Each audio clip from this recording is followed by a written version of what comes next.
Kumusta ang lahat? Kumusta ba guys? Ganito ang aking naisip dahil wala naman ako magawa. Ako lang mag-isa dito. Wala akong maisip na uulamin kaya ang naisip ko ay pansit canton. Wala naman akong maisip na may sahog kaya ito na lang nuggets ginayat-gayat ko. Tapos bawang sibuyas, igigisa ko siya.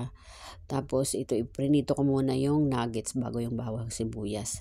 Kasi nagayat ako ng carrots at saka repolyo. Hinugasan ko muna at ito na nga ilalagay ko na siya.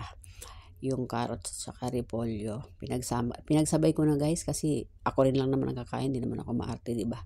Ganito lang ang gawin nyo kasi masama naman kasi yung palagi na lang ilalagay yung pansa. Yung seasoning kasi guys, hindi yan mas maganda sa katawan.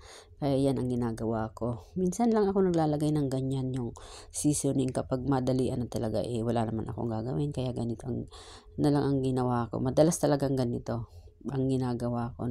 Lalagay ako ng gulay kasi masarap din naman talaga merong gulay.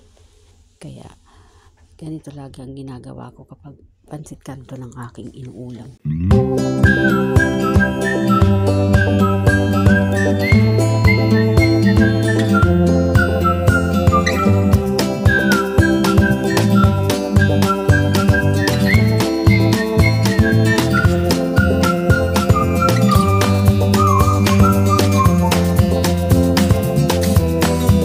At ngayon guys, ilalagay ko na yung pansit canton. Tinanggal ko na yung mga laman tapos hinugasan ko siya ng mainit na tubig. Binabad ko muna siya bago ko siya inilagay dito. Para luto na siya kasi luto na yung gulay. Ihalo ko na lang siya, di ba?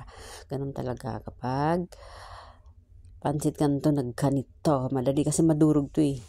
Oo.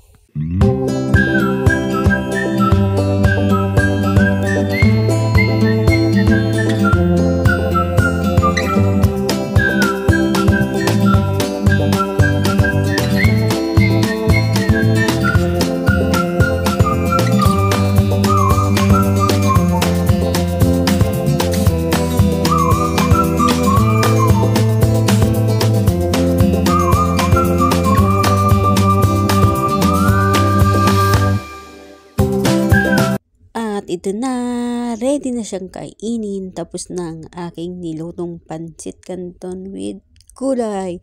Lagyan ko ng kaunting kanin. Thank you for watching.